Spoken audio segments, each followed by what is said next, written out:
Hola, ¿cómo están? Mucho gusto de saludarlos. Mi nombre es Yoconda Padilla, soy nutricionista y soy miembro del Tribunal de Honor.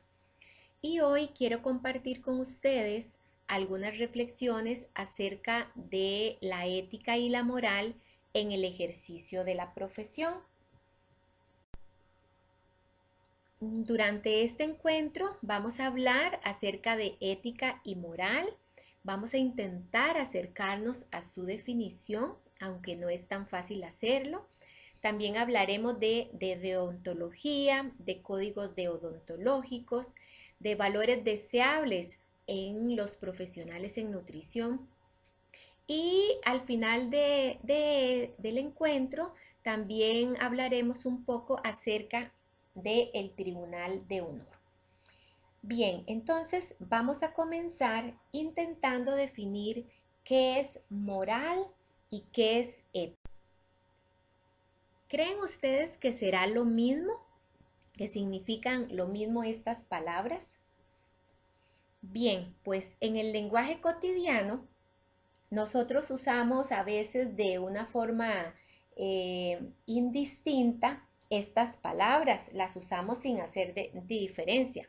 Es común escuchar que uno diga que una conducta es ética o poco ética o que es inmoral.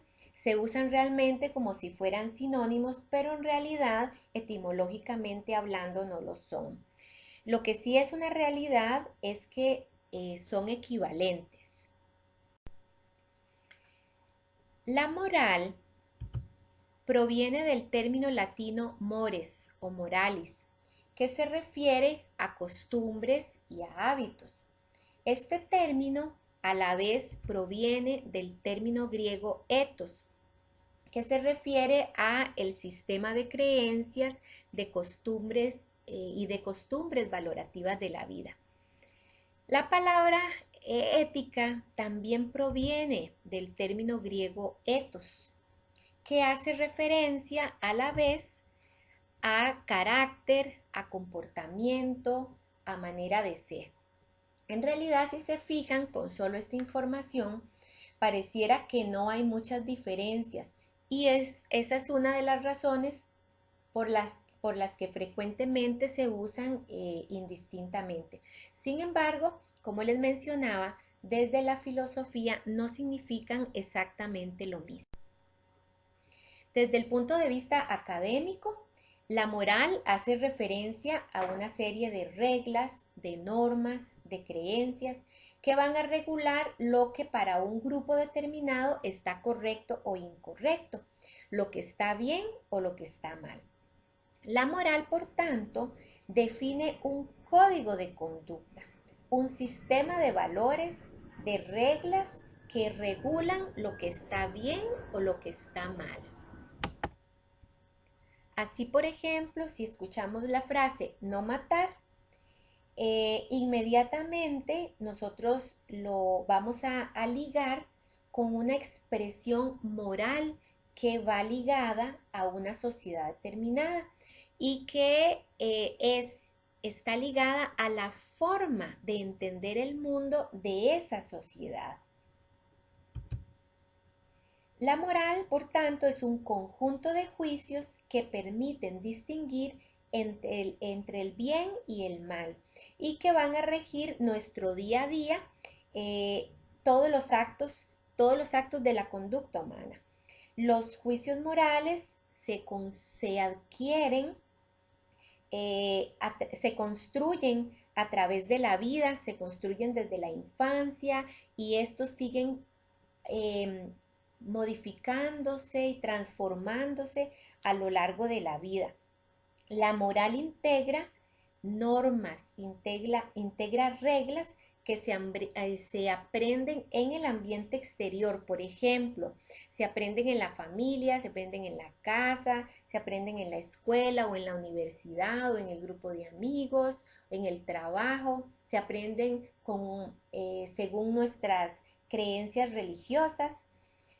En realidad no todos los valores morales son iguales y estos pueden variar de una sociedad a otra. Lo que significa una cosa en una sociedad no necesariamente significa lo mismo en otra. Por eso es que se dice que la moral es un fenómeno cultural. Al contrario, la ética integra las normas que surgen desde el interior del ser humano, como un reflejo de su capacidad de reflexionar y de hacer juicios. La ética se ocupa de lo bueno, de lo malo, de lo que es justo, de lo injusto. Y lo importante también es saber que la ética es un saber práctico, porque de nada sirve que nosotros sepamos mucho sobre ética, que usemos mucho en nuestro lenguaje diario las palabras ética, moral, ética para acá y ética para allá, si en la práctica no lo demostramos. Por eso es que se dice que la ética es un saber práctico que se demuestra a través de nuestras conductas en el día a día. La ética es una disciplina del pensamiento que apareció entonces como una reflexión acerca de cuál es la mejor manera de vivir. La ética hace un juicio sobre lo que está permitido o no en la convivencia humana para poder relacionarnos de una mejor manera. La ética entonces va a reflexionar, va a estudiar sobre el sentido de las normas o de los valores morales.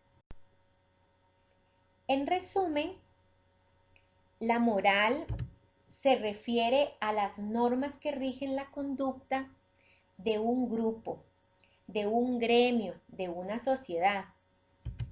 Por el otro lado, la ética lo que hace es reflexionar sobre los alcances de esa moral. Es una disciplina que, como les mencionaban anteriormente, le interesa esa reflexión en función de encontrar cuál es la mejor manera para relacionarnos. Se ocupa de la bondad, de la maldad, de las acciones humanas que se refieren a lo que se debería hacer para lograr tener una mejor manera de vivir. No existe en términos claros una gran diferencia entre los términos, pero es importante que nos quede claro que en ambos términos se cuestiona sobre el bien y sobre el mal, sobre lo que está permitido y sobre lo que no está permitido, sobre las costumbres, sobre las prácticas o valores propios de una sociedad. La ética también nos permite ver algunas verdades cotidianas pasándolas por el filtro de la moral. Cuando nosotros analizamos una situación, no solo podemos analizarla en lo que vemos o lo escuchamos, tenemos que pasarla también a través del filtro de la moral. Veamos un ejemplo sencillo. Pensemos, por ejemplo, que ante la crisis de salud y económica que vivimos en la actualidad, muchos agricultores deciden vender sus productos a precios bajos con tal de que no se pierdan lo que se ha producido. También otros podrían decidir además donar sus productos a instituciones de beneficencia para que así el producto no se vaya a perder y que lo utilicen realmente aquellas personas que más lo están necesitando. Eso en realidad, este ejemplo, es una realidad. Eso es una verdad que nosotros perfectamente podemos comprobar. Se puede comprobar escuchando noticias, hablando con los mismos agricultores, incluso formalmente haciendo una encuesta entre ellos. O sea, es algo que es innegable, es una realidad. Pero si esa verdad nosotros la pasamos por el filtro o por la lupa de la perspectiva ética, eso nos va a ayudar también a juzgar esa situación de otra manera. desde otro punto de vista. Nosotros también podríamos considerar que esa situación es una injusticia, por ejemplo, y que si se sigue manteniendo por mucho tiempo puede llevar a crisis al gremio de los pequeños agricultores y sus familias. Entonces, si se fijan, es como una doble perspectiva, o sea, vemos la realidad, pero no podemos quedarnos solo en eso, sino que también debemos pasarlo por el filtro de la ética. Veamos otro ejemplo, ya más como de nuestra área, desde el área de la nutrición. Pensemos en un ejemplo hipotético. Pensemos que ante esta misma crisis de salud y económica, algunos profesionales en nutrición podrían decidir bajar sus tarifas por los servicios que ofrecen. Y eso lo hacen con el propósito de no reducir sus ingresos. Esto sería una verdad, y una verdad que podríamos comprobar. Hay poco trabajo, hay una crisis, hay desempleo, entonces es algo que se puede comprobar. Sin embargo, como les mencionaba anteriormente, si esa realidad la vemos bajo la perspectiva de la ética, nosotros podríamos pensar que esa situación, que esa acción de ese profesional en nutrición es injusta, porque podría verse como competencia desleal, podría verse como irrespeto hacia el gremio, a sus normas, y podríamos juzgar que es un acto no moral, que es un acto inmoral, es decir, una falta a la ética. Así que analizar una verdad no es solo lo que se ve, también hay muchos otros aspectos que deben tomarse en cuenta, pues la acción o el acto de una persona puede activar una cadena de acontecimientos que puede afectar la manera de vivir o de convivir de un grupo o de un gremio o de una sociedad. Esto nos lleva a otra definición: deodontología. La deodontología es la ciencia que trata sobre el conjunto de deberes y principios éticos que conciernen a cada profesión, oficio o ámbito laboral. La deodontología profesional, por tanto, agrupa los principios y reglas éticas que guían o regulan una actividad profesional. El profesional tiene dos tipos de responsabilidades. Tiene su responsabilidad personal, pero también tiene una responsabilidad social, una responsabilidad gremial. La deodontología fija las normas que rigen la conducta y el desempeño en esa esfera profesional. En ese sentido, podemos decir que la moral profesional es un conjunto de normas aplicadas en el desarrollo de una actividad laboral, que puede verse reflejada en códigos profesionales y a través de una serie de principios y valores contenidos en postulados que marcan formas de conducta dentro del desempeño de una profesión. Los colegios profesionales son los encargados de elaborar, de promover y de defender los códigos deodontológicos o códigos de ética, como los conocemos más en nuestro ambiente. Los colegios profesionales, entonces, están también llamados por ley a vigilar el correcto cumplimiento de estos códigos deodontológicos, de los códigos de ética. En nuestro caso, el Estado costarricense ha depositado en el Colegio de Nutricionistas la fiscalización de los agremiados por medio de la Ley 8676, que es la Ley Orgánica del Colegio de Profesionales en Nutrición, en la que se expone desde sus primeros artículos que este colegio va a velar por el cumplimiento estricto de las normas técnicas y de la ética profesional de las personas agremiadas. La ética en el ejercicio profesional de la nutrición nos va a ayudar entonces a reflexionar sobre la calidad de los nutricionistas que brindamos los servicios a la sociedad costarricense y sobre aquellas formas de cómo podemos mejorar las actitudes y los comportamientos que tenemos ante las personas con las que nos interrelacionamos, llámese paciente, llámese cliente, llámese colega o llámese algún otro personal, algún otro profesional en salud o en cualquier otra área. Nuestro actuar, por tanto, como profesionales está enmarcado en ciertos principios básicos. Se dice que son 4, aunque hay más. Estos principios básicos, también conocidos como los principios de la bioética, son el respeto, la beneficencia o no maleficencia, la autonomía y la justicia. El principio del respeto está amparado en la dignidad humana, que considera que la individualidad, la autonomía, la privacidad y la integridad y la confiabilidad y la confidencialidad están presentes en esa relación del profesional con otro individuo.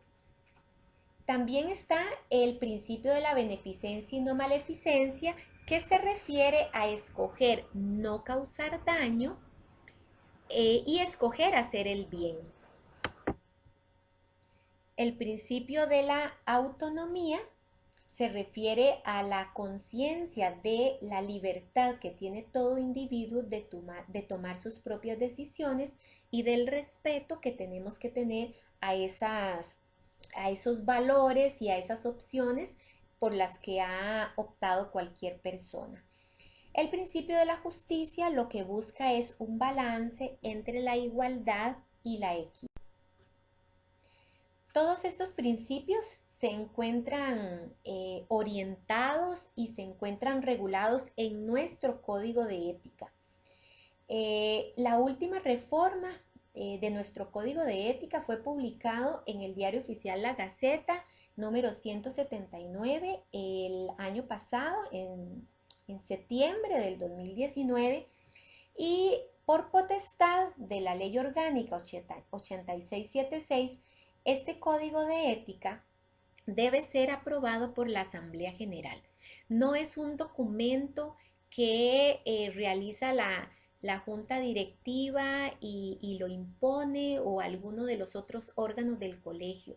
Este es creado a lo interno del colegio, pero debe ser estudiado por los agremiados y debe ser aprobado en una asamblea general. Este código consta también de 16 capítulos y 139 artículos, y desde su introducción en el considerando 8 se expone que el código de ética promueve una identidad profesional y de conducta. O sea, fíjense que ya desde esta introducción está definiendo un poquito sobre la calidad del profesional que el Colegio de Nutricionistas busca, porque se promueve a través del mismo esa identidad profesional y conductas basadas en los más altos valores de solidaridad, respeto, eficiencia, confidencialidad, disciplina y equidad, de forma tal que cada colegiado asuma la responsabilidad social que implica ser nutricionista y que además sienta orgullo de su rol y de su compromiso con el mejoramiento de la calidad de vida de las personas de nuestra sociedad, de la sociedad costarricense. En el primer capítulo de este código de ética, ustedes pueden encontrar varias definiciones relacionadas con el tema que hoy estamos tratando. Van a encontrar definiciones de odontología nutricional, sobre ética, sobre moral, sobre objeción de conciencia. También en el segundo capítulo, en los artículos del 2 al 5, se mencionan los principios éticos básicos que rigen nuestras acciones. Así que los invito para que puedan leer con más detenimiento este documento, que es de carácter casi que obligatorio para todos nosotros. También los profesionales en nutrición, como todo ser humano, como todo individuo, eh, forma valores a través de su vida. Como lo mencioné anteriormente, estos se forman, se construyen desde la infancia. Estos valores son creencias del individuo o grupos acerca de lo que considera importante en la vida. Son el fundamento sobre el cual nosotros hacemos juicios y tomamos decisiones. Estos, como les decía, se adquieren desde la infancia casi que junto con el lenguaje. Es algo como inherente al desarrollo y se van adquiriendo en ese día a día junto con los comportamientos de socialización. Se consideran, se consolidan y se amplían con el pasar del tiempo y conforme la persona se va involucrando en diferentes ambientes. Así estos aumentan conforme pasamos por la educación o también por el acceso a medios de comunicación o a diferentes ámbitos culturales. La dignidad humana es el valor fundamental del cual se derivan todos los demás valores. La práctica profesional, por tanto, requiere de un comportamiento moral y ético con vivencia de ciertos valores para que pueda darse una interrelación adecuada con las demás personas, con los pacientes o clientes, con los colegas o como mencionaba anteriormente, con algunos otros profesionales de la salud. Y de esa forma proveer bienestar a la sociedad costarricense y por supuesto también encontrar este bienestar a nivel gremial. Es así como algunos valores deseables y esperables en un profesional de la nutrición son, son un montón. Yo ahorita les voy a mencionar algunos que son fundamentales, pero como les decía, hay muchos más. El valor del respeto, de la beneficencia, de la no maleficencia, de la autonomía, de la justicia, de la veracidad, de la honestidad, de la honradez, la prudencia, la diligencia, lealtad, tolerancia, solidaridad, humildad, equidad, responsabilidad, eficiencia, confidencialidad, puntualidad, disciplina y en realidad muchos otros. Como les mencioné anteriormente, el Estado costarricense deposita en los colegios profesionales el velar por el cumplimiento de la ética profesional. Cuando ocurren faltas a la ética, se activa todo un proceso a lo interno de los colegios y nosotros como Colegio de Profesionales en Nutrición no estamos ajenos a eso. Se activa entonces un proceso al interno donde además de otros órganos, el Tribunal de Honor tiene un papel importante.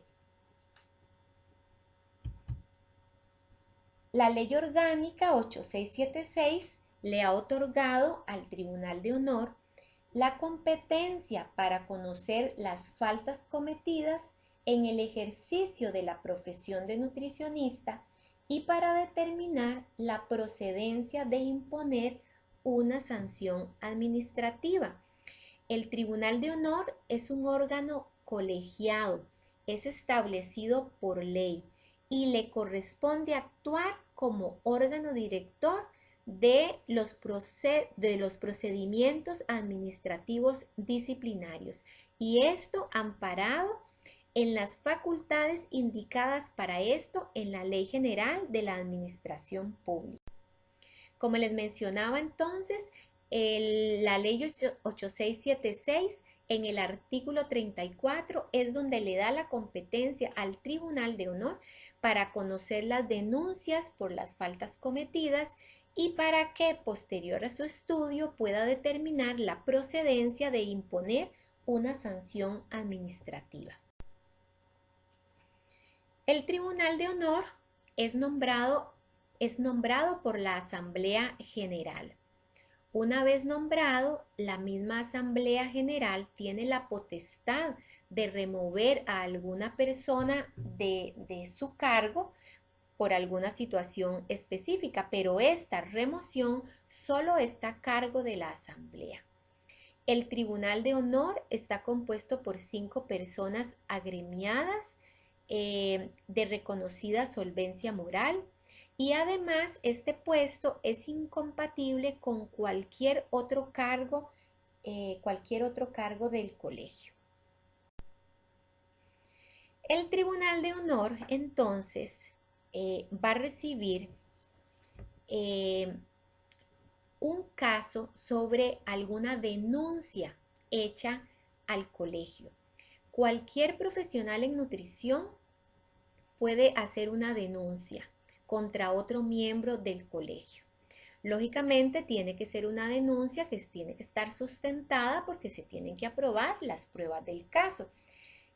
La fiscalía también puede hacer alguna denuncia que haya estudiado o que haya reconocida justificación. Las denuncias son presentadas ante la junta directiva. La junta directiva las analiza y si ve que proceden, entonces le pide a la fiscalía que realice una investigación. A partir de los resultados de esta investigación, la junta directiva puede decidir si el caso continúa o no. Si continúa, pasa la denuncia al Tribunal de Honor. Este lo recibe y este tribunal revisa la información suministrada y puedes rechazarlo ad portas o puede acogerlo. Cuando se acoge, se inicia todo un procedimiento administrativo que tiene, pues dependiendo del caso, puede ser un periodo un poco más corto o más largo. Este procedimiento inicia con el traslado de cargos a los afectados, va a haber una comparecencia oral y privada y al final de esto el tribunal hará sus conclusiones donde también estarán expuestas el análisis de las sanciones que puedan haberse definido. Esta información, estas conclusiones se le elevan a la junta directiva, que es la que al final es encargada de ejecutar dichas sanciones. Les recomiendo leer el reglamento para la interposición y trámite de denuncias en contra de miembros del Colegio de Profesionales en Nutrición. Este reglamento ustedes lo pueden encontrar en la página del colegio. De esta manera ustedes pueden darse cuenta de todos los pasos y todos los requisitos necesarios para poder tramitar una denuncia. En conclusión, para ir cerrando un poco el tema en el que estamos inmersos en este momento, la ética y la moral nos llevan a cuestionarnos sobre el bien y sobre el mal. Y esto es algo de todos los días. Esto nos pasa a nivel personal desde que nacemos. Eso es algo de todos los días. Y esta situación no es ajena tampoco a las profesiones. En ese sentido, los nutricionistas diariamente nos enfrentamos a diferentes tipos de conflictos éticos en el ejercicio de nuestra profesión. Para tener un conflicto ético no necesitamos pensar que es algo sumamente complicado, sino que son cosas del día a día, hasta cuando estamos con un paciente, un cliente y tenemos que tomar la decisión si le damos este tipo de dieta o le damos este otro, me voy a ir por esta que es más popular, que por ahí mencionan y que el paciente quiere hacer algo así. Eso me llevaría a reflexionar sobre cuál es la situación de salud del paciente, si le conviene o no le conviene. Y a veces entramos en conflictos éticos de decir si sí o si no, lo que quiere el paciente y lo que nosotros como profesionales en nutrición podemos recomendar. Entonces, como les decía, esto no es algo ajeno a nuestra realidad, es algo que lo vivimos en forma cotidiana. El problema es cuando estos conflictos éticos se inclinan más hacia escoger no escoger el mal, como dicen, ¿verdad? Como dijimos, recordemos que la ética y la moral estudian el bien y el mal. Si nos equivocamos en nuestra decisión, podríamos incluso sin quererlo o a veces con plena conciencia, escoger tomar una decisión que puede poner en peligro la salud de una persona o de un grupo o de una comunidad. Como vemos con frecuencia, noticias acerca de las faltas de ética en diferentes campos, no solo en el área de la nutrición. Esto es algo de todos los días. No es algo que solo ocurre en nuestro país, sino que ocurre a nivel mundial. Los profesionales nos vemos expuestos a que podamos violar nuestros códigos de ética y es ahí donde los colegios profesionales entran en acción para intentar mantener aquel mandato que el Estado ha trasladado a los colegios profesionales. El actuar del nutricionista, entonces, en el hoy, en el ahora, constituye una realidad que es irrefutable. Siempre va a estar enmarcada y deberá estar enmarcada dentro de una perspectiva ética, cubierta por principios éticos y por principios morales y que trasciendan nuestro papel orientativo, nuestro papel de hacerlos realidad en el día a día con la vivencia de valores, porque estos valores determinan la forma en cómo nosotros nos relacionamos con nosotros mismos o con los demás o con el entorno. Dicen por ahí, no sé si alguna vez han escuchado eso, pero dicen, esto es una frase de un filósofo, que el contenido moral de nuestras acciones procede del contenido moral, ¿verdad? De nuestras acciones procede de la idea de persona, de la idea de ser humano que tengamos. Entonces, de eso va a depender las actitudes y comportamientos que asumimos con aquellas personas con las que intentamos, con las que interactuamos en el ejercicio profesional. En ese sentido, y con esto quiero finalizar, los invito a que reflexionemos haciéndonos precisamente esa pregunta. ¿Cuál es la idea de persona? ¿Cuál es la idea de institución o sociedad a la que nosotros ofrecemos o pretendemos ofrecer nuestros servicios? ¿Cómo la imagino? También podríamos preguntarnos cuál es la idea que tengo de cómo debe ser un nutricionista en sus labores diarias. O también cuál es la idea o imagen que tengo de mis colegas nutricionistas o de los otros profesionales en la salud con los que me relacionaré durante toda la vida profesional. Si se fijan, son respuestas muy profundas y son respuestas sumamente individuales. La respuesta a ellas nos va a ayudar a tener una idea de nuestra perspectiva ética actual y personal y sobre cuáles valores personales o valores colectivos a lo mejor tenemos que trabajar para mejorar como ser humano y también como profesional en la salud. Muchas gracias.